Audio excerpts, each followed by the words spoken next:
Sən repin başını buraxmısan Emin. Yox, rep özün başını buraxır. Samir axırıncı Azərbaycan getmisən Neftçinin oyuna. Mən gedəndə Neftçi həmişə uduzur. Emin Mahmudov yaxşı formada deyil. Messi Emin Mahmudov idi. Neftçi bir küstüyə kimdənsə. Oynamıram. Sağ ol. Mən burada Vernidubun işindən üzülürəm. Bu oyunun məşqçi uduzdu. Ya Allah, görün nə edirsiniz? Belə buraxmışlar. Məşq keçməyiblər. Heç bir arasında kimya yoxdur. Budur sizin flaqman.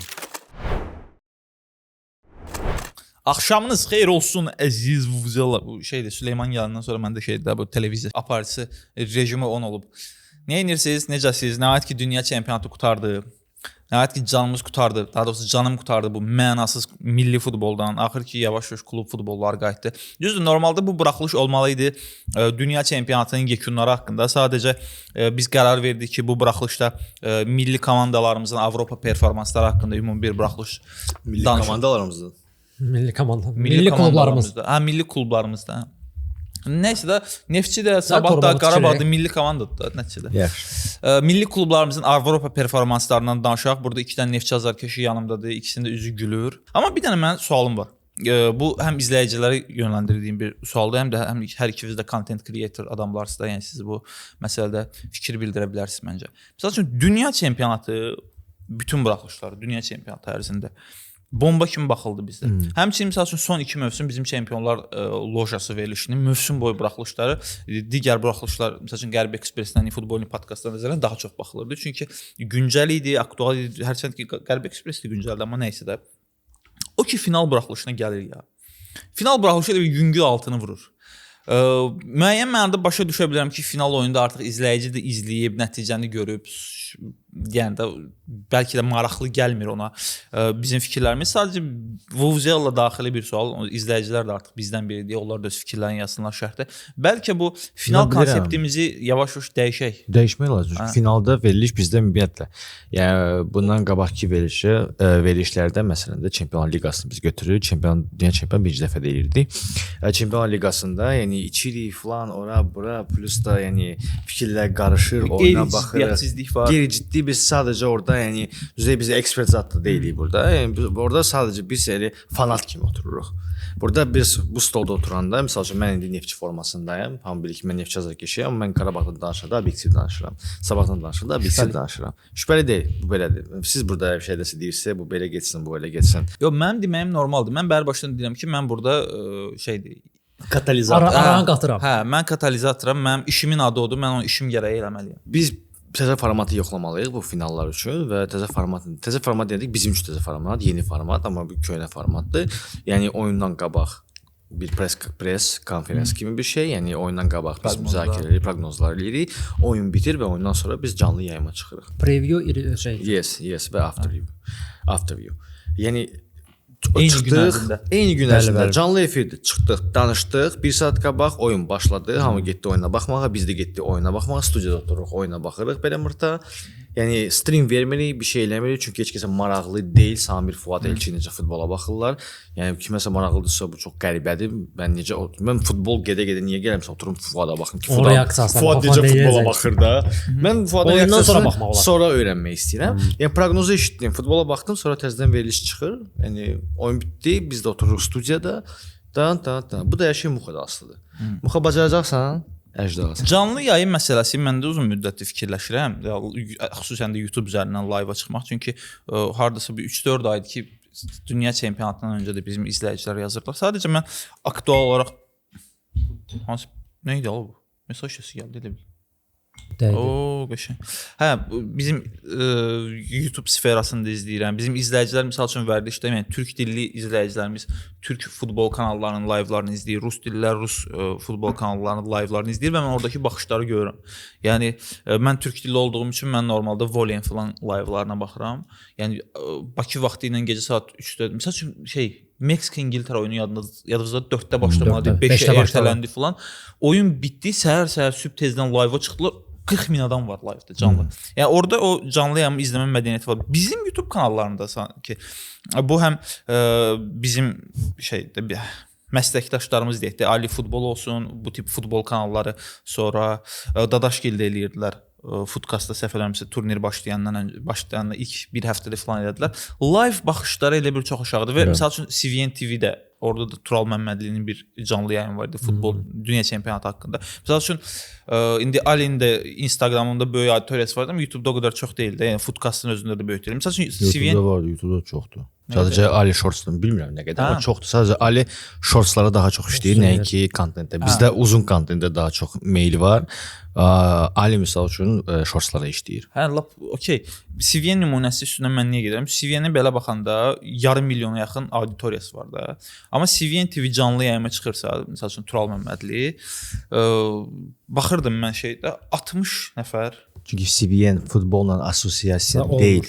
Amma həmçinin bu Ali Futbolun YouTube kanalı üçün də keçərlidir. Bilirəm. Ali Futbol, yəni 32 mən nəfər canlılara yəni live-a baxır. Samir ona açıqlamasını verdi. Canlılara baxmamışam, amma yəni çox güman ki, yəni insanlar yəni istəmirlər futbol gedə kiminsə streaminə baxmağa. Mən kökləmək istəyirəm futbola baxmağa. İnsanlar futbola baxırlar. Bu biraz mənasız gəlir mənə. Amma sən desən ki, bizdə o mədəniyyət yoxdur, bizdə o mədəniyyət var. TikToka bir dənə gir. Yox, TikTok başqa platform olduğu üçün oynarım. YouTube mən onun üçün dedim ki, sırf YouTube segmenti. Deməli streamləri izləyirlər, sadəcə maraqlı streamlər eləmək lazımdır. Yəni maraqlı kontent eləmək lazımdır. Yəni normal studiya olsun, normal bir şey olsun. Yəni sənin fikirlərini insan dinləmək istəsin. Yəni söhbət bundan gedir. Və ona görə də bu oyundan sonra biz bunu yoxlayaraq indi bəlkə bizdən kimsə test bunu eləyəcək. Sonra deməyin ki, biz plagiat eləmişik. Yəni bu fikri biz bildirdiyini hal-hazırda. İndi bilmirəm, bəlkə kimsə eləyir. Hə, əlbəttə. Ola bilər. Amma qabağıma çıxmayıb. Yəni çox şükür futbolla bağlı YouTube kontenti istehsal edən məzmun istehsalçıları da çoxalıb var. Çünki biz başlayanda bir neçə nəfər idi. Sayı çoxalıb. Çoxalıb sayı. Və məncə kim stream eləmək istəyirsə uşaqlar oyundan sonra öz fikirlərinizi bildirin də, amma ondan qabaq yəni biraz elə bir loyal bir publikanı yığmaq lazımdır ki, yəni kimsə gəlsin sənə baxsın, fikirləşsin ki, oyun bitdi, gedim nə bilim Ramizin fikirlərinə qulaq asım. Məsələn, belə bir şeylər. Çünki mən misal üçün bir şəkçilər Ramizin fikirlərinə yox, Ramizin tatlıları ilə maraqlanıb. Mən bir nümunə seçmək istəyirəm elə bu live-la bağlı. Sən TikToka qayıtdın. Hamı karta pul alır. Yox, karta pul almıram. Bizim texnikalar onun studiyasında da başına bir şey gəlməsin deyə şey deyirəm. Ramiz, qardaşım. Bəylərdəsən. Hə, 2024-25 mövsümündə City ilə Real oynayırdı. Mən qərara gəldim ki, oyunu TikTokdan live olaraq izləyim. Eynən məsələn Allegri necə eləyir? Prosta məsələn olan çəkişi professional belə YouTube üzərindədir. Məndə elə deyildi. Dostumla oturdum live olaraq oyunu izləyərək TikTokda canlı yayım açdıq. Mən o vaxt TikTokda canlı yayım tez açırdım. Və TikToker-də o deyim. Sinifin TikTokeri gəlir. Burada ən azı canlı yayımda mən 300-400 nəfər, 500 nəfər olurdu da ən azı. Oyun vaxtı o rəqəm 50-dən yuxarı qalxmadı. İndi sənin sözünə gəlirəm. Yəni heç kimə maraqlı deyil ki, Fuad oyun zamanı nə danışacaq? Bəli, o loyallıq olmalıdır. Loyal izləyicilər var ki, sənə görə sırf gəlirlər, baxırlar görün bu adam nə danışacaq, nə danışmayacaq. Amma oyundan sonra oyun qurtardı, canlı yayım açıq təzədən 1000 nəfərə yaxın adam oldu. 1000 nəfərə yaxın adam oldu. Həm də belə bir şey deyim, söz ki, stream mədəniyyəti U15 uşaqlar üçün, futbol dilindən U15, 15 yaşdan aşağı uşaqlar üçündür. Yəni çünki bir 18 plus olan uşaqlar, yəni qaşlar otururlar futbola baxırlar, futbola baxmaq istəyirlər. Uşaqlar hal-hazırda mən gördüyümü deyirəm də, uşaqlar hal-hazırda futboldan da highlight axtarırlar və misal üçün də maraqsız oyun gedəndə streami açırlar, hansı bəyəndiyi bloqinə streamini açırlar və orada görürlər ki, görəsən mənə maraqsızdır, görəsən buna da maraqsızdır, bu da belə baxır. Məsələn, FIFA iShowSpeed ilə kontrakt bağlanmışdı və iShowSpeed təəssüflər olsun ki, bizim möhtəşəm bir oyunumuzun üzü oldu, üz qarası oldu və iShowSpeed streamə çıxmışdı finalda və FIFA sadəcə bloqerlərdə ancaq ona icazə verirdi ki, stream olsun və streamdə səhv etmirəmsə oyun da gedirdi. Yəni oyuna baxırdı və kadrlar gedirdi orada və deyəsən 40 milyon izləyicisi vardı, yoxsa 20 milyon izləyicisi vardı. Amma iShowSpeed yəni buna qədər artıq bu streamlərdə buna yaxın, yəni 40 milyon olmasa da 1 milyon, 2 milyon insan yığırdı da streamlərdə. Hələ də başa düşmürəm niyə görə. Niyə? Mənə çatmır ümumiyyətlə streamlərdə insanlar. Okey, mən 1-2 dənə stream var ki, mən baxırdım. Yəni xarici streamerlər, biri rus idi, rap haqqında danışır, bir də xarici rap haqqında danışırdı. Və onlar bir də futbol streamlərə baxmışam. Və onlar məsəl üçün otururlar streamdə, yəni qaqaş yəqin axotu yoxdur montaj eləməyə falan eləyəndə stream eləyir. Mən özüm bunu eləmək istirdim. Məsəl üçün analiz videolar yazdıranda istirdim ki, axotum yoxdur montajı, vaxtım yoxdur. Axot var, vaxt yoxdur. Oturum streamlər eləyim. Və canlı bunları danışım, yazım misal üçün nə isə ki, mən bunu danışacağam, bəzi zaqatovkalar falan. Və misal üçün belə streamlərə mən okeyəm, baxıram. Amma Məsələn, iShow Speed streamdə neyinir? Mən yəni bir dəfə gördüm o streamdə. Məsələn, unpacking FIFA kartları unpacking eləyir. Koki futbolçunu elə baxış yığır. Braziliyalı qaqaşdan güləşir. Yəni çatmır da mən. Yəni çatmır məndə bir FIFA təəssüflər olsun ki, onu əsas üz elədi. Əsas rəmzlərdən biri elədi. Başa düşürəm siz 12 yaşlı uşaqlara cəlb eləməksiniz. Amma inanın mənə 12 yaşlı uşaqları iShow Speed cəlb eləmir. Onları Messi cəlb edir. Onları Cristiano Ronaldo cəlb edir. Onları Haaland cəlb edir. Yəni iShow Speed-ə baxıb kim olmaq istəyirsən sən? İt. Maksimum da it. Özü. Yəni sıçoğlu olmaq istəyirsən. Mənə çatmır. Mən bilmirəm bu bəlkə qocayam, boomeram. Hətta boomer deyim, mən milleniyalam da. Amma mənə çatmır və ona görə stream mövzusuna biz yəni belə bağlayırıqsa, yəni streamin ən yaxşı vasitəsi, yəni oyundan sonra stream eləmək və öz fikirlərini bölüşdürmək. Amma bunu gərək davamlı eləyəsən ya da auditoriya olsun. Məsələn, bizim auditoriyamız var. Biz bunu dünya çempionatına ya da Avropa çempionatına ya da Çempionlar Liqası finalından sonra etsək, mən əminəm ki, düzdür, yəni demirəm indi 10.000 nəfər baxacaq. Amma bir 1000 nəfər mən əminəm ki, bizə baxacaq. 1000 nəfər o zordur. Hə, yəni stream, yəni live-a çıxırsansa YouTube üzərindən 1000 bizim kimi 25.000 abunə sayına çatmış bir YouTube kanalı üçün məncə gözlənilənə yaxındır və hətta bir tık da üstə ola bilər. Yaxınlarda bir sponsorlardan biri ilə danışırdım mən. Adını çəkməyəcəm burada. Yola deyirlər ki, deməli bizlə razılaşma bağlamamışıq. Niyə belə? Burada siz sponsorunuz olan. Ne deyəcəm niyə görə? Qarşı danışırıq da streamlərdən söhbət getdi. Bizə dedilər ki, siz niyə bu zalda stream eləmirsiniz? Deyirəm ki, mən düşünmürəm ki, mənə baxan insan, yəni o qədər ağılsızdır ki, futbol gedə-gedə oturub mənə baxsın. Yəni mən öz auditoriyam plus minus bilirəm də. Yəni bunlar futbol həvəskarlardır, futbolu sevirlər, futbola baxacaq. Futboldan sonra hə mənə baxa bilərlər. Futboldan əvvəl məndən. Amma futbolda mənə baxmayacaqlar. Biz indi daha çox streamlərə köklənmişik. Yəni bizim produktumuz daha çox streamerlərə verilir və məsəl üçün gamerlərə verilir. Orada məsəl üçün girirsən 300-200, yəni yuxarıda. Mən də elə bildim 300-200 min deyir. Mən dedim ki, yəni bizim gamerlər belə qalxdı. Discordda 300, Twitchdə 300-200 min. Yox nəfər. Deyirəm qardaş, mən yəni öz rap səhifəmdə, yəni mən Discord rap səhifəm var bilməyənlər üçün. Gec-gec girirəm ora. Sən rapin başına baxmısan? Yox, rap özün başına baxır. Rap özü gedir. Mən priçon deyiləm bura. Və mən ora girəndə 200 nəfər gəlir mənə. Yəni 200 nəfər girir, gecə saat 1-də zat da girəndə boş-boşuna heç kimin demirəm ki, mən Discord olacaq. Axşam stream var. Bəlkə desəm, çünki məndə Telegramda 2200 nəfərdir də, məndə Telegramda kanalda insanlar var. Yəni görürlər, izləyirlər də. Yəni prosto o belə dedi ki, 200, mən dedim 200 mindir zət. Yəni amma gamerlərdə, yəni prosto bizdə yəqin gamer yoxdur da belə. Bu mədəniyyəti irəli daşısın. Mənim yadıma düşdü bu hansı görüş idi və hansı marka idi. Mən o görüşdən sonra ciddi şəkildə bizim Twitch, hətta bu Türkiyədən o Cahreynlər, Ərlik filan bu tip Kik üzərindən live-a çıxan türk video istehsalçılarından təsirlənmiş bizimkilər də artıq Kik platformasına keçib. Kik'i də araşdırdım, Twitch'i də araşdırdım, Discord'u da, yəni yerli məzmun istehsalçıları orada və ən tanınan məzmunlara baxdım. Nə birincisi o marka orada deyildi. Yəni niyə bizə elə yalan atırsan? Yəni bu hamısı əl çatandır da, yəni biz girib nəticəyə baxa bilirik. Və o dediyi rəqəmlər də çox nadir hallardadır. Məsəl üçün ən populyar Discord üzərindən yayımçının girirsən 5 son ya da 10 yayımına baxırsan, onların bəlkə biri və ya ikisi 200-300 bariyerinə çatır və ya aşa bilir. Yerdə qalanlar yenə datalar, rəqəmlər çox aşağı. Mən köçümdə, mən Discord Niyə elə oldu ki? Yəni cəmaət özünü streamer deyir. Valla mən girirəm Discord-a və məndə orada rahat. Yəni 100 nəfər olanda, yəni bu okeydir, 100 nəfərdir. Bu nailiyyətdir. Hətta yəni mən heç kimi yəni planlaşdırmıram ki, demirəm ki, al mənim Discord-a. Bəlkə də bunu davamlı eləsəm, bəlkə 1000 nəfər yığılır onda. Amma yəni ən azından biz illərdir bu məzmun istehsalının içində olan adamlar kimi, yəni bunu rahatlıqla deyə bilər ki, Discord, Twitch, Kik, bunlar Azərbaycanda populyar olmadı, işləmir. Çox özünə xas niş bir auditoriyası var və o niş auditoriya maksimumu yəni 200-300. Və o auditoriya özünə fəxr edir ki, mən buradayam da, yəni. Hə, onu da bir şey ego. Mən Discordçuyam qardaş. Hə, bir ego göstərir. Məsəl üçün mənim yadıma gəlir Azərbaycan ilk Twitch proyektlərindən birinin Orxan ata qardaşlarıyla biri pandemiya vaxtı eləmişdi. Nə idi? Krisha Show.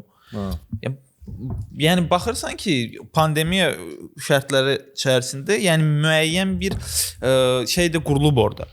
iş yatırım da olunub, studiya tərtibatı filan, məsəl üçün Orxan Atacı müəyyən bir personajlaşdırmışdı, qardaşları və s.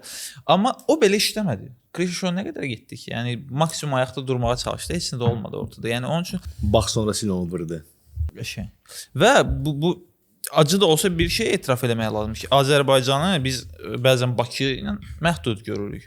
Məsəl üçün Azərbaycanın bölgələrində, məsəl üçün mən bu yaxınlarda rayondaydım və mən canlı gözümün şahidi. Mənə sual verir ki, abunə necə olursan? Yəni istifadə edən şəxs və yaşlı nəslin təmsilçisi də deyil, aşağı yuxarı bizlə eyni dövr. Yəni YouTube account yaratmağı bilmir. Bilmir ki, YouTube-da accountun olmalıdır ki, sən o account üzərindən abunə olasan. Ona görə TikTok-a çox TikTok-a Daha rahat. meyillidir. Çünki rahatdır. TikTok-da auditoriya niyə görə çox? Çünki TikTok hər cür heç nə səndən tələb eləmir. Heç çox nəyə komfort yaradır və heç orada nəyə sən. məhdudiyyət Hə, qoymur. məhdud yoxdur. Bəzi şeylərə qoyur. Bir də bu canlılar görsən TikTokda hansı canlılar partladır, daha çox frikləri partladır da. Yəni frik insanlar ağzına yəni onlara heç sponsor zat da lazım deyil. Ay, tamam. Adam tanıyıram günə $1900 buraxır çıxardır Kikdən. TikTokdan. TikTokdan.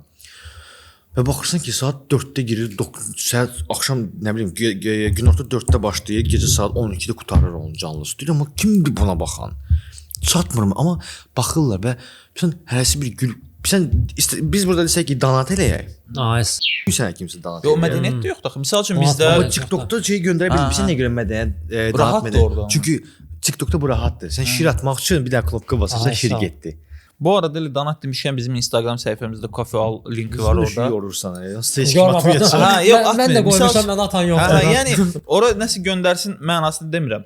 Adi bir izləyici kimi gir oradan Coffee All'ın səhifəsinə, orada registrasiya ol, oradan bir Coffee All falan oradan Vuvuzela mən 1 manat donat eləyim. Çox zırıltı işdir də. Bəli. Yəni sosial platformalarda biraz o baxımdan məncə izləyici komfortuna getməlidir. Əlbəttə və mən özümü yəni scroll maker görmürəm də. Mən istəmirəm ki, mənə kimsə scroll eləsin də. Mən məzmun verməyə çalışıram, həmişə çox danışıram, hansı fikir formalaşdırmağa çalışıram, hansı fikrimi bölüşürəm və TikTokda bizə çox deyirlər ki, məsəl üçün gəlin burada canlı açın, normal pul qazan. Həm Kənədə, həm Vuvuzelada dəfələrlə mən bunu eşitmişəm və bilirəm ki, həqiqətən boş sözlər deyil, insanlar pul atacaqlar. Çünki həqiqətən mənə Biz bəzi elə insanlar də bayaq açmışdıq TikTokda, sağ olsunlar, nə hörmət əlaməti olaraq bizə hədiyyələr atırdılar. 15 dəqiqə live-da qaldıq, 400 nəfər adam baxırdı. $1 yaxında ora pul. adam var, yəni mənə bir dəfə zəng vurub deyir ki, Murad 1000 manat atmaq istəyirəm Kənə üçün də. Haratım. Dedim ki, hara atın? Deyək Alikin kafe al. kartını verəsən. Hə, girdi orada ki, Murad nəsə mənim başım çıxmadı. Kartı var deyirəm, yox, mən belə istəmirəm də. Yəni mən dilənçi zat deyiləm. Nice. Orada platforma var. Sən bu platformaya girirsən 1000 manat atırsan sonra biz sonra bölüşdürürük pulu da. Yəni proyekt üçün istifadə edirik də. Alınmır da, yəni çətindir orada nəsə eləmək. Ona görə TikTokda, amma TikTokda da nəsə yaratmaq üçün mən belə baxıram da. Çünki mən özümü content creator sayıram və mən İnsanlar çoxları bilmir, yəni Vayner'da da content creator deyirlər. Başa düşürəm, bu da contentdir də, bu da bunu yaradıb. Amma onlar bunu yaratmayıblar. Prosta bunu fırladıblar. Nice. Plagiat. Yəni, heç bir fikir, həmin kontentdə heç bir fikir, yeni fikir deyil. Heç bir fikir, həmin o creator'ın fikri deyil. Sadəcə hansı ingilis bir dənə, ya fransız, ya rumun bir dənə TikTokerin fikridir və bunu eləyirlər. Mən də buna qayıdıram, əgər mən TikTokda nə isə etsəm belə, biz ümumiyyət nə isə etsək, biz bunu gərək, sən demişkən, yəni canlı girirsən, studiya qəşəng olmalıdır. Əlbəttə. Rakurs yaxşı olmalıdır. Telefon düzgün durmalıdır. Beşəkər şəkildə. Beşəkər şəklində bu olmalıdır, bilməyiş. Və bu belə yox, belə olmalıdır. Nice. 16-nın 9-u olmalıdır. Ona görə mən eləyəmirəm çünki vaxtım yoxdur. Hə, bizim sponsorlarımız, bu həmin friklərə həqiqətən sponsoru gəlmir heç vaxt. Eyni götürək də indi iShow Speed okeydə onu qoyaram qırağa, amma xaricdə də çünki bu mədəniyyət var ki, yəni sponsorlar fikirləşmir ki, ay sən söyürsən, müəllim nə deyər, o nə deyər, bu nə deyər, yəni direktor bəyənməz falan. Ola buraya baxmalar, satmaq üçün lüboy vasitədən istifadə edirlər də. Bizdə biraz bu daha milliləşdirilmiş, marketinq daha millidir bizdə və ona görə də sən bir Twitch-də friklik edib milyonlar yıxsan belə sənə heç bir ciddi marka sənə yaxınlaşmayacaq. Yəni ciddi pullar sənə yaxın çünki deyəcəklər ki, yox buna biz sponsorluq etməyəcəyik. Hardasa məhdudiyyət var. Yes, hardasa məhdudiyyət var. Bu hardasa düzdür mənə görə, amma hardasa bir probel var. Çünki onun arasında bir də çox belə cüzi bir nə deyirlər ona, xətt keçir belə. Cüzi xətt keçmir, cüzi xətt ola bilməzdən İncə bir xətt. İncə xətt birdən keçir. Və orada prosta biraz da tapdalayır və məsələn market şirkətləri o xətti hiss eləmirlər ki, bax bunlar söyüş söyürlər, amma bunların söyüşləri figural deyil. Kontekstin içindədir. Və kontentə maraq qatır. Bu sadəcə emosiyalardır. Biri var naql sözü oturur bir söz TikTokda bir ara var idi. Hamı birbirini var yoxunu söyürdü. Ben baxırdım ki, bu kimdir? Mən bu insanlardan bir ölkədə yaşayıram. Burada sözü figural deyil. Prostadır, emosiyadır. Yəni səncə yerindədir. bizdən gözlənilən odur ki, dəyərli Samir. Rodrinin performansı qane etdiniz yoxsa yox? Mesela biz futboldan çox Yox, uzaqlaşdıq. nəticə itibarilə bu da bizim işimizin bir parçasıdır Yes, və mən indi Samirin də dediyi kimi yavaş-yavaş artıq YouTube live-larına da başlamaq istəyirik və sözün açığı mən planlaşdırıram ki 5 aydan 3 aydan, bəlkə də 1 ildən bir elə YouTube live-larına çıxa bilərik ki, biz birbaşa izləyicimizlə kontaktda olaq. Məsəl üçün bir ilin hesabatı kimi biz çıxırıq. Mən, Samir, Ələkbər biz bu ildə nələr elədik, siz bunlardan nəyi bəyəndiniz, nəyi bəyənmədiniz, nələri daha yaxşı eləmək olar. Bu tip layihələr də eləmək istəyirəm. Çünki həqiqətən mən hiss edirəm ki, bunun şübhəsiz siz də hiss edirsiniz ki, izləyici bizdə sıradan bir izləyici deyil də. Yes, bu Azərbaycanda klişedir biz bir ailəyik söhbət, amma bizdə əslində sözün əsl mənasında elə bir şey formalaşıb və bu dəqiqə başdan xarablardı. Biz bu dəqiqə bu proyekti davam elətdirə biliriksə, çünki bəzən siz kamera, telefon arxasından ya da monitor arxasından bunu hiss eləyə bilmirsiniz, amma bu proyektin həqiqətən belə rahat gəlmir də, belə olur, sonra çox pis dibə düşür, ay Allah necə olacaq filan. Sizin dəstəklərinizə sayəsində bugün yenə biz buradayıq və ona görə bir həqiqətən mən bunun ehtiyac olaraq görürəm ki, sizlə müəyyən şeylərdə danışmaq da məncə daha səmimidir. Əslində 2 dənə proyektimiz var uşaqlar. Hər iki demirik çünki desək sırazu fırladacaqlar. Biz də fırlatdıq. Yəni özümüz fikirləşmədik bunu, amma elə yerdən fırlatdıq ki, ona yəni Azərbaycanda 2 nəfər baxırsa biri mən biri Elçindir. Kongoda bir dənə. Yəni maraqlı kontentdir, maraqlı fikirləşmişik. Prosta bunu burada çox izləyici lazım olacaq. Bir 11, 15 və biz seçəcəyik. Ayrı seçkili etməyi də istəmirik. Əlbəttə ki, hamımız can-cəyərimizsiz. Amma orada yəni test bir dənə şəklində nəsə bir anket dolduracaqsınız və bu anketdə yəni məsəl üçün 10 dənə sual olacaq. 10 sualdan ən çox suala cavab verən məsəl üçün 11 nəfər, yəni dostluq alacaqlar da həmin şeyə. Və maraqlı ideya var, həm spikerlərlə bir kommunikasiya olacaq verilişdə. Nəsə maraqlı ideyalar çoxdur, короче. Tak что bizə çox baxın, sponsor deyəcəklər ki, real abijniki gəlir. Sponsorlar çox olsun. Siz bizə çox baxın ki, sponsorlar çox olsun, pulumuz çox olsun. Bir də cibimizə yox, proyektə qoyaq. Güyədə. Güyədə. Bunun sadəcə Joyce'un başqa növlərini dadmısınız? Ay Joyce, qardaşımsan. O dəfə mən Puff idi də. Puff idim, aldım. Özü çəhrayı rəngində idi, belə evi aldım. Düşdüm bir dənə daha. Yəni çox bikdir bura. İnşallah növbəti buraxılışlardan xahiş edərik bizə də göndərərlər o fərqli çeşidlərini. Siz də artıq burada görüb fərqli çeşidlərini dadarsınız. Hadi bir şey deyim inşallah. İndi dadanlar bilirlər də. Kommentlərdə biz görürük. Bunu yazırsınız. Amma həqiqətən yeməyi reklam etmək çox çətin məsələdir. Yemək dadlı deyilsə, insanları aldatmalısan ki, pul alasan sponsordan. Amma burada bizim bəxtimiz gətirdi ki, yəni bu çox big crack edir. Yəni rahat qoymuşsan qabağıma deyəmirəm. İndi icazənizlə mən bizim baş sponsorumuz Misli haqqında məlumat vereyim. Düzdür. Misli haqqında çox bir məlumat verməyə də ehtiyac yoxdur. Onsuz da ölkədə hamı Misli haqqında məlumatı var, xüsusilə futbol oynayanlar. Misli ölkənin ən güvənli və qanuni mərc oyunları lotereyasıdır. Siz burada müxtəlif lotereyalar oynaya bilərsiniz, e-poz qazan oyunları oynaya bilərsiniz. Biz məsəl üçün bayaqdan Samirlə danışırıq da müəyyən platformalarda çətinliklər var. Məsəl üçün Mislinin applikasiyasının istifadəsi çox rahatdır, əmsallar yüksəkdir, ödənişlər tez və vaxtında köçürülür və Misli Arenada siz artıq Mislinin özü ekspertləri var. Onların şərhləri üzərindən də artıq oyunlar var. Kısaca, Gündüz Abbas desən o da var. Səfərlərimsə Gündüz Abbası görmüşəm orada. Misli ekspertləri oyunlardan öncə bu oyuna dair necə mərc eləmək lazımdır, öz fikirlərini səsləndirir. Burada da onlara qulaq asa bilərsiniz və Mislin Instagram səhifəsində də Mislidə hər gün, demək olar hər həftə, hər gün, hər ay güncəl bonus sistemləri işləyir. Mislin Instagram səhifəsini də izləyib orada bu bonus sistemləri haqqında məlumat əldə edə bilərsiniz və uzun sözün qısası öpürəm, bağırma basıram Mislini bu verilişi, bu layihəni ərsəyə gətirməkdə bizə dəstək olduqları üçün. Çox sağ olun. Bərk, qucu.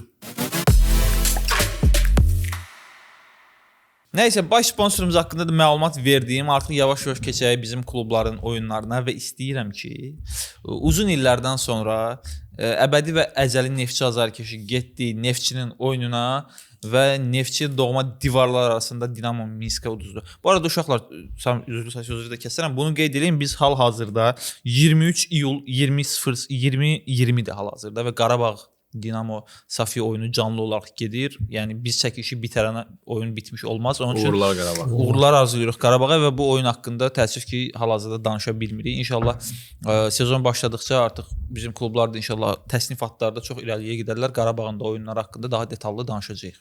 Samir axırıncı vaxtdan getmirsən Neftçinin oyununa? Mən mövsümdə 3-4 dəfə gedirəm rahat. Son dəfə də uduzmuşdu yoxsa udmuşdu? Mən gedəndə Neftçi həmişə uduzur bunu. Bunu bilirdin sən Ayağı niyə gedirdin düşərli. də? Bax Kubokun finalında getdim uduzduq. Zirəyə. Qarabağla oyunda getdim uduzduq. Utduğu oyuna getmədim, orada utduq. Görürsən. Mən getmirəm stadiona uşaqlar. Abonementimi qaytarıram. Neftçi niyə uduzdu? Sözün açığı mən oyunun ilk hissəsini qaçırtdım. Evdə bacım oğlu Beethoven'i tutmuşdu, piano çalırdı. Heç yəni oyuna baxası bu havada değildim. Amma İlk 10 dəqiqəni təsadüfən izləyə bildim və Neftçi 2 gol vurdu və ikinci hissə artıq 50-ci dəqiqələrdə gəldim, gördüm başqa bir oyun var meydanda. Kanalı çevirəm ki, bəlkə başqa kanal açacağam. Azarı gördüm, yox, Neftçi oynayır həqiqətən, amma bütün stadion Neftçi şokdaydı. oynayırdım. Bütün stadion şokdaydı. Yəni ilk dəqiqədə başladıq. Məncə hop eləməyə çox istədim, gördüm, opa vurdular. Sonra təzədən bir dənə corner, bir dənə də vurdular. Dedim sizə da, özdə uşaqlar da biz də oyundan qabaq Alikdən orada hansı qaqaş belə müsahibə fason verdi ona. Proqnoz mən 2-1 dedim, Alik 2-0 dedi. Mən nigarə vurdıq da biz də altını da. 4-4-ə gedəcək də bu. Hə, bu 100% birinci dəmdə 4-0 olacaq da. O riski oradasa bir 20-ci dəqiqədən sonra Neftçi elə bir oyunun başını buraxdı. Neftçi elə bir küstüyə kimdən. Hə, Oynamıram. Sağ ol. Sanki nəsə və bəlkə də Neftçi həqiqətən belədir. Sadəcə bu 2 gol, ikinci gol avtogol. Yəni orada top oradaydı, buradaydı girdi. Birinci gol isə ilk hücum alındı, keçdi. Yox, mən şey deyirəm. Neftçinin qoluna. İlk hücum alındı, keçdi. Kombinasiyası yaxşı idi. Mən bəyənmişdim. Yaxşı idi. Amma elə bir sanki oyunun sonunda bunu dərk edirəm ki, bəlkə də Dinamo Minsk sadəcə yoxlamaq istəyir, görürsünüz ki, bunlar necə oynayırlar. Bu da bizə fora verdi elə. Hə də yoxladılar ki, Neftçi necə oynayır, hə başa düşürük və orta blokda elə bir ümumiyyətlə Verniduk belə bir orta blokun başını buraxdı. Çünki həmin moment var idi ki, Şesi, orada nə qədər ona Şesi dediyim yazığı. Şesi ilə, yəni Emin oynayırdılar və Emin Mahmudov həmişə Fərəclə cinahını dəyişirdi. Fərəc mərkəzə gedirdi, Emin qalxırdı sol cinaha və burada ya Sek, məsəl üçün sağda olsun ya solda olsun, ya Sek ya Sako niyəsə görə Vernidov güvəndi ki, bu iki nəfər long ball ata bilirlər. Ya da Igor'un bomba pası var. Yəni müdafiəçinin 4-ü də pis oynadı. Yəni mən çoxdan da elə bir şey görməmişəm. Biri var, bir nəfər pis oynasın. Onlar heç bir ayaqla oynaya bilmirlər. Heç biri ayaqla oynaya bilməyən müdafiəçini sən buraxırsan və geridən oyun qurmaq 60-cı dəqiqədə Emin Mahmudov da çıxır ki, mərkəzdə də bir dənə ayaq tutan odur. Sən onu mən dedim Vernidov onu dəyişir ki, bəlkə də daha sürətli o tupka keçdi sağ canaha, daha sürətli hücum olacaq. Sonra Emin Səfərov da girdi. Daha sürətli oynayacaqlar.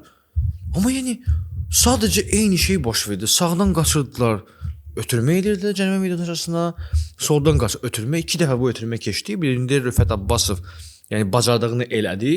İkincisində də deyəsən Tupkada idi desəm amenda. Yox, Tupkada yox. Şeydə Klinsmann da alındı, o da vurdu, quşlara vuruşdu. Klinsmann pis oynamadı. Təzələrdən Klinsmann çox əla oynadı. O mənim xoşuma gəldi, bomba kimidir. Amma gəl belə deyək də, burada Bədalovun səhvi də az da olsa rol oynadı və ikinci hissədə ikinci qolun vurulmasında Hamı onu deyir. bura psixoloji olaraq yox, az da olsa təsir etdi. Qardaşım, Bədalovun bu səhvi, mən Emin Bədalovun tərəfini tutmuram. Çox Mən zəif də tutmuram, performans okey. göstərdi. Emin Bədalov biraz bəxti də gətirmir. Emin Bədalov bir dənə şans düşən kimi nəsə bir baş verir də, ya zədələnir, ya da belə bir şeylər baş verir, kuryozlar. Kuryoz qol. Amma ikinci qapçı da yəni ikinci qapçıya da görə qol buraxdıq və ikinci qapçının buraxdığı qoldakı olan səhv mənə görə daha önəmli səhv idi. Daha böyük bir önəmli, səhv daha idi. Kritik səhv idi. Və sən desən ki, Emin Bədalov da bundan qabaq təəssüflər olsun ki, Vardanyan 2 dənə qol bir asist elədi. Və bu qoldan qabaq Emin Bədalovun seyvi var idi. Yaxşı seyvi var idi. Ondan qabaq Vardanyan sadəcə ayağını çatdıra bilmədi topu. Nağdı 4 moment var idi bu qola qədər. 100%'lik olmasa da 70%'lik gol momenti var idi. Neftçidə goldan sonra time'da moment olmadı. 15-dən sonra Neftçi yox. Hə, 15-dən sonra Neftçi yox idi. Və hamı atdı, əlbəttə ki, qapçı elə bir professiyadır ki, qapçı bir dənə səhv eləyən kimi hər kəs cumur qapçının üstünə. Bəs müdafiəçilər hanı idi? Niyə görə Vardanyan oyun boyu boş idi? Niyə görə onu heç kəs tutmurdu? Yəni deyim ki, bu Erling Haalanddır? Yox. Amma gör Sek, Igor və Sako nə səviyyədədirlər ki, yəni Sakonun yeganə uğuru oldu ki, Messi onu çağırıb forma istəyib. Sən desəndə oynayanda. Sakonun ən böyük uğuru odur ki, onun adı Liverpooldakı Sakonun eynidir. Yəni Benevçi transfer politikasını aparır və müdafiəyə heç kimi almır. Bir nəfəri mərkəz müdafiə çaldılar, o da yəni gördüyünə. Yəni bu cınaqla Seklə, Sakoyla sən hara gedə bilərsən? Mənə çox maraqlıdır. Mən belə bir sual verirsən. Buyur. Neftçi məndən daha yaxşı bilirsən də. İndi bəlkə bizim hamımızdan Ələkbər qədər də olmasa, indi analiz edirsən. Hətta məndən də 100% yaxşı. Çünki mən Neftçinin oyunlarını çox analiz etmirəm. Baxmayaraq ki, azarkeşiyəm. Neftçidə Emin Mahmudovdan başqa oyun qura biləcək oyunçu var yoxsa yox? Yəni mərkəzdə. Oyunun qurulmasında iştirak edən, kreativlik verən. Hal-hazırda yoxdur. İndi Varqası Varqasdan problemlər var məncə. Yox, Varqası müqavilə uzatdılar yoxsa. Sağ olsun. Yəni onu deməyəcəm ki, kim sağ olsun, Neftçi azarkeşlər bilir, kim sağ olsun. Yəni Maccabi'dən onu ala bildilər. Varqası imzaladılar kontraktı, sadəcə onu ərəcə şeyinə sala bilmədilər. Və bəlkə də amma yəni söhbət sırf Emin'dən, Varqasından getmir, oyun yox idi. Mən burada Vernidub'un işindən üzülürəm. Yəni bu məşqçinin, bu oyunun məşqçi uduzdu. Okey, second səhvi, mən yenə də günahlandırıram ki, müdafiə zəif idi.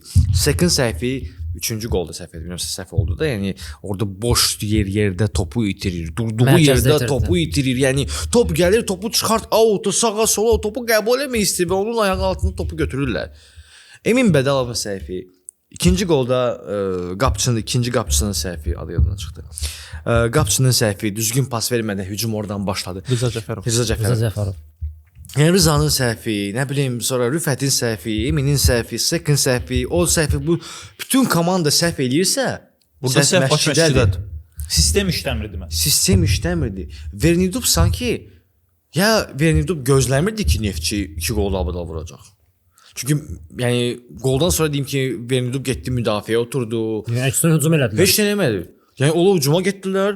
Sadəcə какой-то moment, hansı momentdə Neftçi elə bir mərkəzi tam olaraq verdi Dinamo Minskə və Neftçi oyunu, yəni stadiondan bizim yerimiz çox bomba idi. Elə bir oyuna bir şeye baxırdım da, figurlar kimi düzəldə bilirdim. Şahmat kimi. Yəni belə baxırsan ki, Fərəc, Tupka, Emin, flankəz, mərkəz çəkilirdi. Yoxdur. Burada boşdur belə. Mən izlədiyim hissələrdə də bəlkə də yanılıram. Mən ikinci hissədə izlədim. Neftçinin ikinci hissədə yarım müdafiə xətti çox öz müdafiəsinə yaslandı. Və bu Emin çıxdı. Hə. Və bu mərkəz yəni mən sənin sözünlə razıyam. Məsələn, bir müdafiəçi zəif oynaya bilər, ikisi oynaya bilər, amma 4 dənə müdafiəçinin hamısı səhv oynayırsa, deməli burada bir sistem xətası var və bu futbolçular profil olaraq texnar deyirlər də, biri topla dribling eləsin, o potensial yoxdur, uzun top atsın, yerdən pas eləyir. O elə bilir. Amma elə bilir. Amma elə deyil. Yəni bunlar topla dribling eləsin, texniki uzun qısa paslar atsın yerinə və ya hava ilə bu futbolçular deyil. Bunlar fiziki güclü futbolçulardır və sürətlidirlər. Yəni ən azından Azərbaycan və Konfrans Liqasının bu səviyyəsi üçün sürətli futbolçular. Mən dediyin kimi bəlkə də sənin təxminin orada işləyir ki, Verdub gözləmirdi 2-0 önə keçsinlər. Amma burada bir şey var. 2-0 önə keçəndən sonra sən tamamilə geriyə yaslanırsansa, deyirsən ki, mənim müdafiəm canavar kimdir, heyvan kimdir. Bunlar məni yara bilməzlər. Mən avtobusumu parkovka edirəm, 2-0 saxlayıram. Onun üçün bəlkə də əlverişli müdafiə çıxartmışdı. Amma onu da bacarmadılar. Yəni çox bir mən sən nəyə xatırladısa, elə bil bu 11 futbolçu, sözün açığı mən o qədər də hakim deyiləm Neftçi heyətinə. Bilmirəm bunların neçəsi yeni gəlib, yeni transfer edildi, neçəsi illərdir. Bir bilirəm ki, Emin Mahmudov orada da, Emin Mahmudov şeydir də, nə bilim Wayne Rooney'dir, yəni Messi'dir, Roy Keane'dir də, orada. Totti. O dəyişmir, onun ətrafında hər şey olur. Hə. Bu futbolçular elə bil birinci dəfə idi belə bir ya Allah, görün nə edirsiniz, belə buraxmışlar. Məşq keçməyiblər, heç bir arasında kimya yoxdur. Bir komanda yox idi. Yeni futbolçular var idi. Amma biri var ki, yeni futbolçular arasında məsələn Tupka sağa keçəndən sonra bomba kimi oynadı əslində. Amma hücumda oynamırdı. Yəni hücumda mərkəzdə oynamırdı. Necə Vendub bunu başa düşürdü? Yəni hücumda Tupka heç nə eləmədi, amma sağa keçdi. Çünki mən belə başa düşürəm ki, Tupkan karyerasından bir də onu bilirəm ki, o Slovakiya millisi ilə Avropa çempionatında oynayıb. Sən sözü oyun keçirib. Tupkanı sən heç mi məşqdə sağda görməmisən? Hə də məsələn, görüb və Tupka ikinci hissədə Tupka sağa keçib və ikinci hissədə o Tupka sağa keçən kimi bir balacı Neftçi ilə bir özünə gəldi, amma o biraz gec idi özünə gəlməyə, çünki Minsk artıq o qanı hissədə idi ki, mən bunu buraxmayacağam. Bu mənlik. Əslində hücum potensialını qoyağa bir qırağa 2-0 idi hesab. Sən lazım olan nəticəni də oradan da əldə eləmisən və hesabı qorumalısan. Nə mənə qorumalısan? Avtobus oturmaqla yox. Normal futbolda davam eləməlisən, sakit başla oynamalısan, 90 dəqiqəni yola verməlisən. Oyun 3-1 də qutara bilər, 3-2 də qutara bilərdi, nə bilim 2-2 də qutara bilərdi də. Mənə çatmayan bilsən nədir? Mən YouTube-da yox, Instagramda bir qarşı çıxdı qabağıma, təzə blogerdir, bilmirəm ya da jurnalist. Adı Noeldir, nədir? Salamlarımı çatdıram ona. Belə atnaşınım yoxdur. Qaqaş bir dənə analiz videosu hazırlamışdı. Sırf Neftçi ilə Minskin oyununa aid. Oyundan əvvəl paylaşmışdı özdə. Deyim ki, oyundan sonra mən Azərbaycan futbolundan maraqlanmıram. Çox belə başım çıxmır, yalandan nə deyim. Qaqaş burada üstünlüklərini göstərdi, Minskin və zəif yerlərini göstərdi. İki üstünlük göstərdi ki, bu adamlar müdafiənin arxasına atılan ötürmələrdə idealdılar. Yəni və ikili mübarizələrdə idealdılar. Və Neftçi hər iki komponentdə gəldi uduzdu onları. Yəni mənə sən nə çatmır ki, bu qaqaş, həmin o qardaş onu görüb, analiz edib baxıb bu futbola görüb, bunu baş məşqçi necə görməyib? Necə Neftçinin texniki yəni atılan bütün ötürmələr, müdafiənin arxasına atılan bütün ötürmələr keçirdi. Elə bir Barselonanın o müdafiə xətti olurdu, hündür müdafiə xətti. Nə atırsan keçir də qardaşım, ora Maldini oynasa belə xeyri yoxdur, keçəcək yoxdur. Çünki sistem budur. Mənim Neftçi ilə bağlı çox qısa gözləmim var. Dediyim kimi çox az. Keçən mövsüm bir Qarabağ oyunu xatırlayıram. Neftçi yadındasa biz qrupda da danışırdıq. Qalib gəldiyi oyun yox, ondan bir əvvəl bir məğlub olduğu oyun var idi və biz qrupda danışırdıq ki, sən niyə Qarabağla, Yankoviçlə, Bikalyo ilə, yəni bu müdafiə xəttinə niyə tik-tak oynamağa çalışırsan? Yəni bu işdə səni cibindən çıxardar da bu Qarabağın heyəti. Sən hələ o səviyyədə deyilsən. Niyə bu oyunu oynamağa çalışırsan? Elə bil Neftçidə biraz o rəqibi analiz tərəfi axsıyır ki, bu rəqib necə oynayır və hal-hazırda Neftçi, Neftçinin tarixi var, böyükdür. Azərbaycan futbol tarixinin böyük bir qismini ən azından klub baxımından Neftçi əhatə eləyir. Bunlara dərin hörmətlər.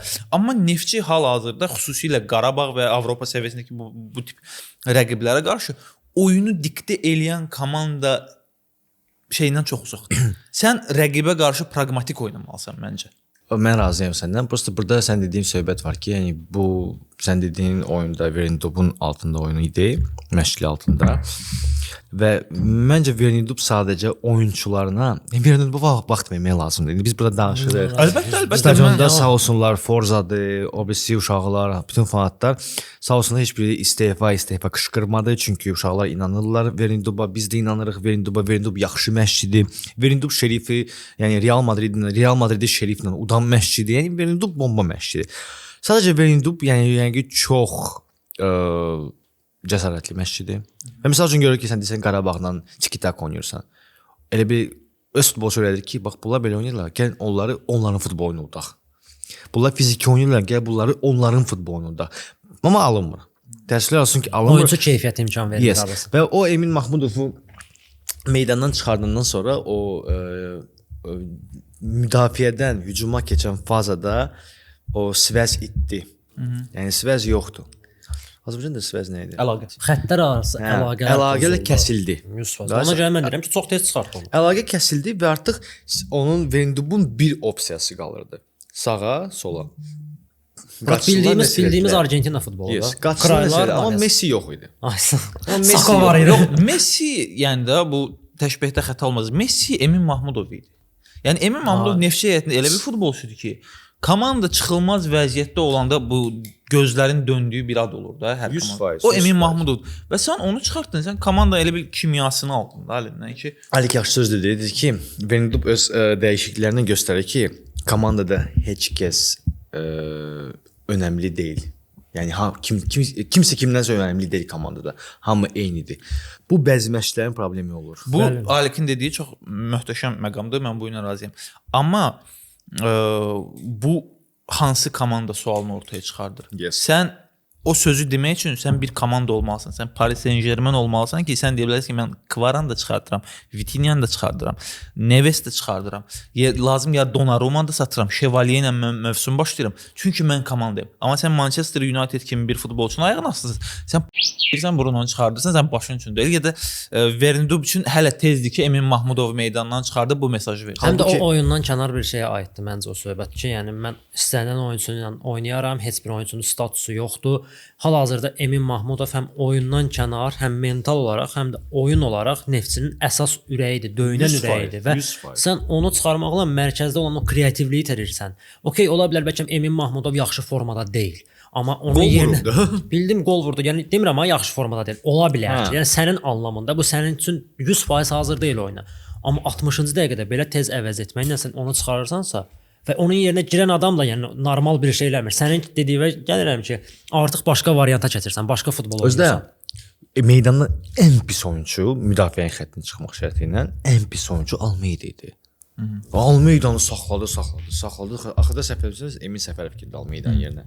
Ya Almeidanı nə qədər saxladı meydanda? Almeida topu alırdı. Halbuki mən Almeidanı bəyənirəm futbolçu kimi. Bu oyunu getmədi onda. 66-cı dəqiqədə Samba oyunun əvəzinə Almeida. Almeidanın getmirdi Almeida. Sən onu 45-də уже всё çıxartmalıydın. Almeida paka. Üçlü əvəz etmə oldu. Sən Almeida deyirsən yoxsa Dalmeida var? Almeida. Hə, Dalmeida çünki Emin Səfərovdan Üçlü əvəz etmə var ya 60-cı dəqiqədə o əldə üçlü əvəz etmə. Üçlü əvəz etmə belə oyunlarda etmək biraz bilsən nə deməkdir? Mən elə bilirəm psixoloji anlamda. Ay sağ ol. Elə bil ki o qarşı tərəfə dedi ki, "Brat mən batırdım." O bilsən nə yoxdur? Deşam İspaniya oyununda Reski durdu 3-dən birdən buraxdı. O Deşam İspaniya yox, mən Deşam şeyə qayıdıram. Final oyununa qayıdıram. Dembeləni çıxartdı, Kolomuani saldı oyuna 2022-də. 22-də. Yəni bir 30-cı dəqiqədə Dembeləni çıxartdı. Bu nə deməkdir? Yəni mən batırdım. Say qutarmır. Əmi gəldi də. Əmi gəlir. Bu onun kimi bir şey oldu ki, yəni qardaş, mən nəsə taktiki bir gedişdə səhv eləmişəm. Ona görə boynumu alıram. Nə bilim Murad. Prosta mənə sənə çatmır. Mən biraz şərhləri oxudum. Sən demiş Neftçinin heyterləri var da istər-istəməz. Ola bilər bəlkə o Neftçi azarkeşlərdə Qarabağa nəsə acıq veriblər, nə ediblər. Mən belə qatı Neftçi azarkeşi deyiləm. Yalandan boynuma almayım. Mən Neftçini babama görə sevmişəm. Babam Neftçi azarkeşi idi. Baxırdı oyunlarına. Mən də belə vuruldum o komandaya. Budur sizin flaqman. Yəni flaqman sözünü siz nə edirlər? Elə bilər ki, flaqmansansa sən Barselona olmalısan, Real Madrid olmalısan. Flaqman sözünü elə biraz Neftçiyə belə bir status olaraq ağır bir yük kimi qoyublar ki, sən flaqmansansa, nəsə eləməlisən, məcbursan. Biz yadındasan hansısa çıxışda danışmışdıq ki, Ələkbər idi, sən idin, mən idim ki, Neftçidən çox şey gözləmək lazım deyil hələ. Neftçi ilk növbədə daxili çempionatda işlərini qaydasına salmalıdır və hətta bu mövsüm Neftçi Avrokuboklara düşməsə belə onun üstünə getmək lazım deyil. Neftçinin hal-hazırda skautları, Neftçinin transfer siyasəti Qarabağ kimi deyil. Mən bunu boynuma alıram. Neftçi hal-hazırda o deyil və Neftçi yavaş-yavaş təcrübə yığır. Neftçi elə bil təzədən qurulub mənə görə. Və bundan Neftçidən Qarabağın göstərdiyi uğurları gözləmək hələ çox tezdir. Bax, Fuad, əgər Neftçi nə bilim Kupsa udursaydı, yəni valla mən işin deməzdim. Çünki Kups formandadır. Daha dişli rəqib. Okay. Yəni Dinamo Minsk evi yoxdur. Evsiz oynayır. Neftçi indi Bolqarıstan uçacaq. Dinamo Minsk keçən turda Makedoniya komandası ilə penaltilərə getdi. Bizim nə qədər gol, bir gol vuraraq penaltilərə getdi. O da bəxtə-bəxt. Yəni Dinamo Minsk və nəzərə alsaq ki, adı Braqa üstündədir. Cəmi 1-0 qələbə qazandı Braqa. Cəmi 1-0 qələbə qazandı. Rəqibi də yəni Braqa bu rəqibi bir 3 il bundan qabaq Braqa bu qələbə bir 7 dənə qoyardı. Qarabağdan məğlubiyyətdən sonra çökdü. Hə, yəni plus da Ələkbər vloqda qəşəng söz dedi ki, bizimkilərlə Portuqaliyalar və heç nə problem yoxdur. Klub səviyyəsində biz nəsə onlara badalaq vururuq həmişə. Millidə də həmişə problem olub. Və suç ondadır ki, yəni Dinamo Minskə yox.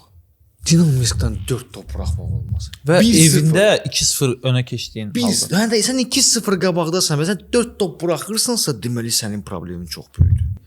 Nə dərəcədə radikal olmalısan ki, inanırsan ki, Neftçi Konferans Liqanın qrup mərhələsinə keçsin. Yəni bu mümkün deyil.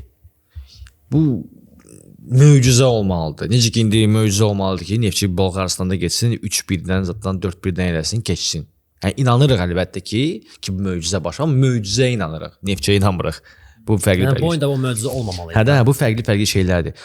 Və sadəcə yəni sən Qarabağla və Sabahla mübarizə aparmaq istəyirsənsə, yəni bu müdafiə ilə alınmayacaq. Bu taktiki gedişlərlə alınmayacaq. Okay, Vargas gəlsə bəlkə olur. Bəzi məşqlər olur ki, Vargas bir oyunçu ilə dəyişir komanda tamamilə. Bu Neftçi ola bilər, Verindub da ola bilər belə bir şey. Amma yəni Verindub qalmalıdır. Sadəcə biraz poddeşka. Bəlkə də Verindub özü bu futbolçuları seçib. Bilmirəm də. İndi mən o tərəfini, yəni Kuxlanı bilmirəm. Nə baş verir Kuxlada? Mən görürəm ki, Verindubun uğurları var. Verindub Realı udur. Yəni necə gəlib görmür ki, Sek futbolçu yaxşı futbolçu deyil. Yəni Saku yaxşı futbolçu deyil, Igor yaxşı futbolçu deyil. Necə bunları görmür? Məncə görür. Yox, bilmirəm. Mən bilmirəm nə deyim. Mən paxıllıq edirəm hal-hazırda. Burada mən Sabahdır, Qarabağdır. Olan oyuna baxıram. Qarabağ birinci rəqiblə oynayır. Mən Qarabağın Real Madrid deyil. Qabağına Neftçi çıxıb.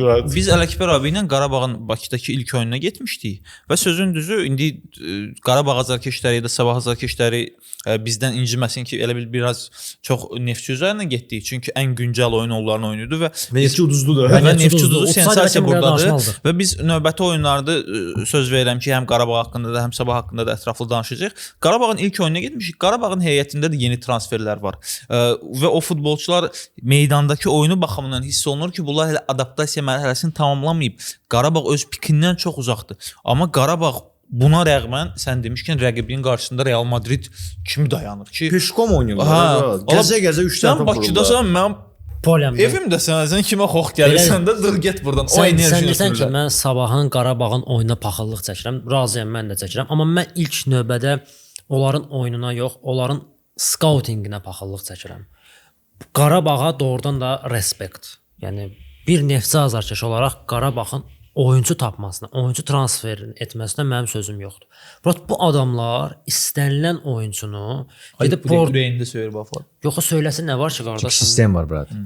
Bunlar adamlar gedib Portuqaliyanın 2-ci liqasından yəni Duranı əvəz edəcək oyuncu tapacaqlar. Qurbanın sistemi var. Və bu sistemin içində, çərçivəsində o başa düşür. Məsəl üçün sən FIFA oynayanda karyera oynayırsan, ya da menecer oynayırsan. Sən bilirsən ki, mənim sxemim 4-3-3-dür. Ball possession, high attack və gegenpress və high midfield. High defender. Və sən orada qoysan faizi 30%. Və sən scout edirsən ki, mənə bu parametrlərə uyğun oyunçuları gətir, videolarını göstər. Məsələn, ya da gedirlər, baxırlar, nə bilirəm, proses necə gedir.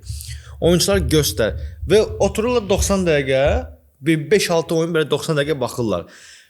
Hə, mən istəyirəm ki, mənim futbolçum solaxay olsun falan cilaqda. Amma yəni sağla da pas verə bilsin. Və oturub sayırlar. Neçə dənə sağdan pas verə bildi? 10 dəqiqə verə bilirsə oyun ərzində okeydir. Onu qeyd elə, listə yaz. Və belə bir Schindler listi olur. Və o listə olsa çünki sistem var. Neftçidə təsəvvür olur ki, sistem yoxdur. Onda belə baxın. Dambrauskas sistem var. Dambrauskas sistemi. Dambrauskas oyundan qabaq taktikdir. Oyundan qabaq uca bilir ki, mənim futbolçum 75-ci dəqiqədə yenəcək. Və Dambrauskas əlavə Sabahda bir sistem var. Sabah bu proyektə başlayanda bilirdi necə eləmək lazımdır, neçənci ildə biz harda olmalıyıq və sabah Dambraskası gətirəndə də bilirdi ki, mən necə futbol oynamaq istəyirəm. Samirin dediyi listlə o məşqçini tapıb bura gətirdi. Yəni sistemlərə paxıllıq eləmək lazımdır. Neftçi Lildən futbolçu ala bilmir. Yəni yəqin səhv scouting, səhv qərarlar verirlər. Bax indi sən Düzgün iş deyirsən də, sən aparılmır. məsələn FC ilə müqayisə elədin, çox gözəl müqayisədir, mən razıyam. Bunu Qarabağ eləyə bilir. Bunu Sabah eləyə bilir. Bunu başqa bizim klublar da eləyir. Mən görürəm, balaca klublar da eləyir, amma Neftçi eləyə bilmir. Və bu artıq bir mövsümdür ki, belə deyil. Deyək ki, məsələn, bu mövsümdə Neftçi boy verdi, alınmadı. Doğrudan da səhv oyunçular gətirdilər komandaya. Bu artıq illərləndir ki, belədir. Mən Neftçidə son illərdə belə bir ad eşitmədim ki, qardaş, Neftçi belə bir oyuncu alıb, bu adam partladır, brat. Bu adamda nəsə var, bu Neftçini qaldıracaq. Bu Kadidir, bu Şimişdir, bu Mikelsdir. Bu gün Kadi çıxdı. Nə bilim, indi Duranı gətirdilər. Bir mövsümə Duran adın yazdı tarixə. Celtic-ə keçdi. Ay sağ ol. Və Celtic çıxdı 2 oyunu, 2 gol, 2 assist. Yankovic gəldi. Belə davam eləsə Premier Liqada bir şey çıxar. Stoke City. Yankovic sanırdınız siz? Yox. Yankovic gəldi, ona Iniesta dedilər ki, Qarabağın Iniestası var. Nə bilim, müdafiəçi aldılar. Bikalyo, Qarabağın Rodriguez. Bikalyo, hə. Biz Bikalyo tanıyırdıq. Bikalyodan əvvəl kim idi? Romao. Romao getdi, hamı başını tutdu ki, vəsə, Qarabağın dayağı çökdü, Romao kimi oyuncu gəlməyəcək. Bikalyo gəldi, Busquets kimi oynadı. Bəs qurban neçə ildir Qarabağda. O razıyam səninlə. Gör, illərin təcrübəsi var. Verindova vaxt. Deməli onda bu adama veriblər ki, bura transfer işi səndədir. Verindova vaxt vermək lazımdır. Hə, Qarabağda ümumiyyətlə transfer Qurbanov heç bax. Mən inanmıram ki, Qurbanov yəni istəmədiyi futbolçunu alsın.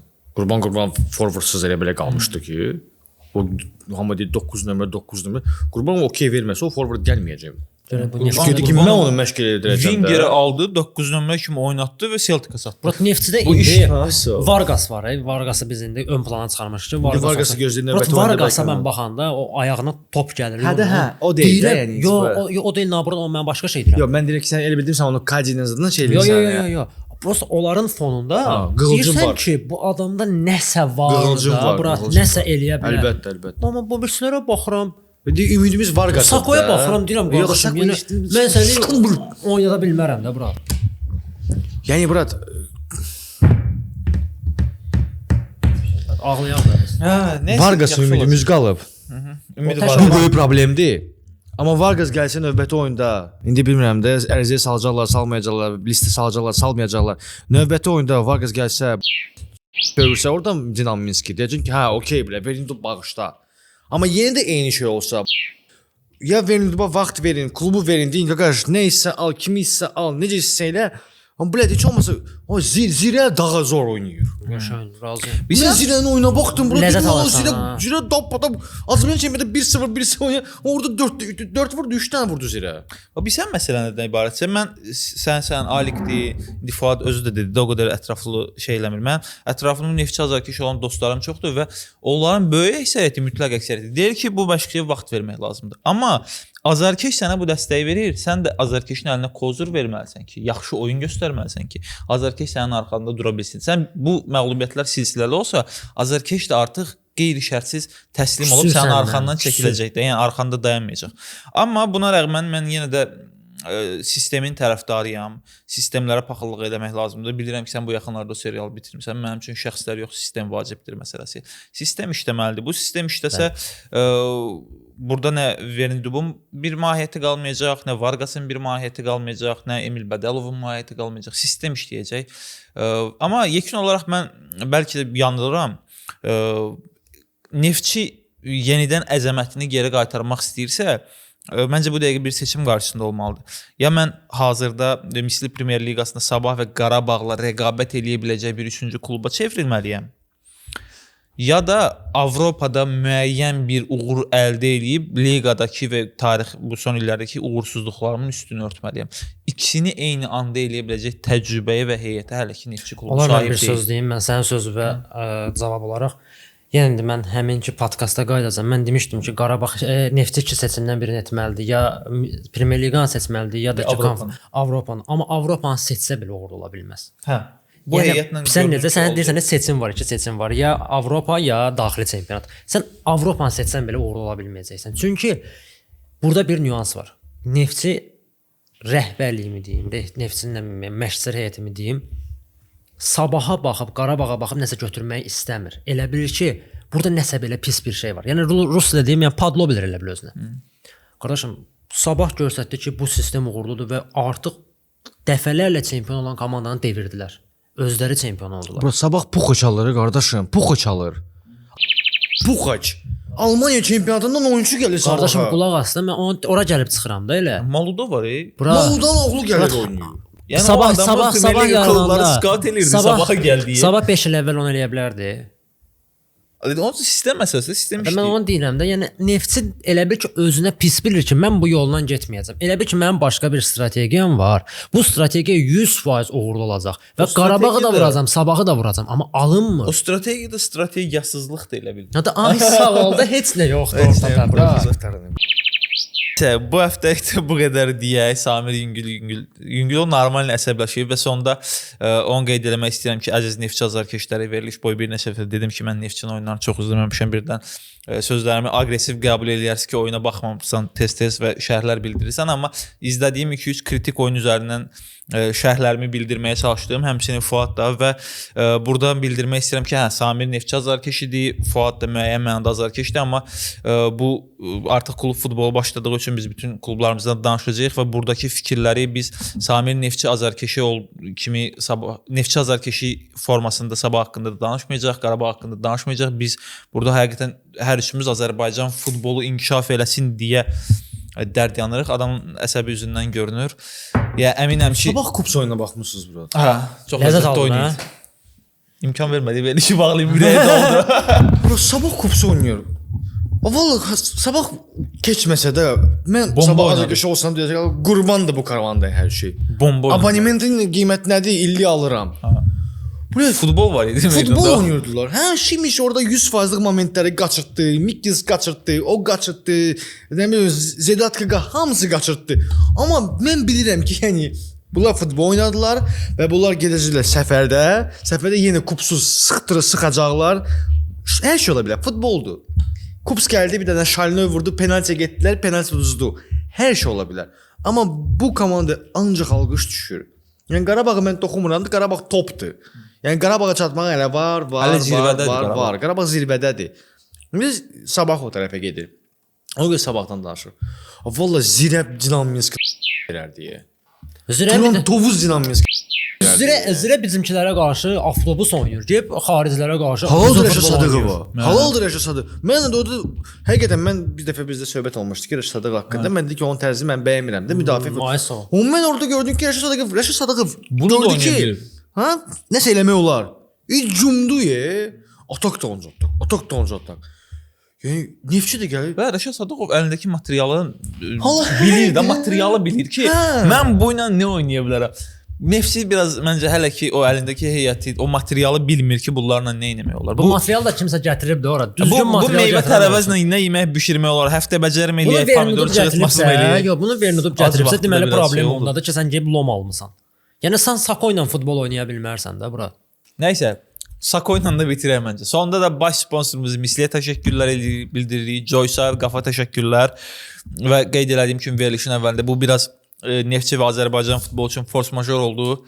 Həm də dünya çempionatı, milli futboldan biraz kənara çıxmaq lazımdır. İnşallah cümə günü Vuvuzela sayığı dünya çempionatının yekunu podkastı ilə görüşənədək öpürəm sizləri. Sağ olun.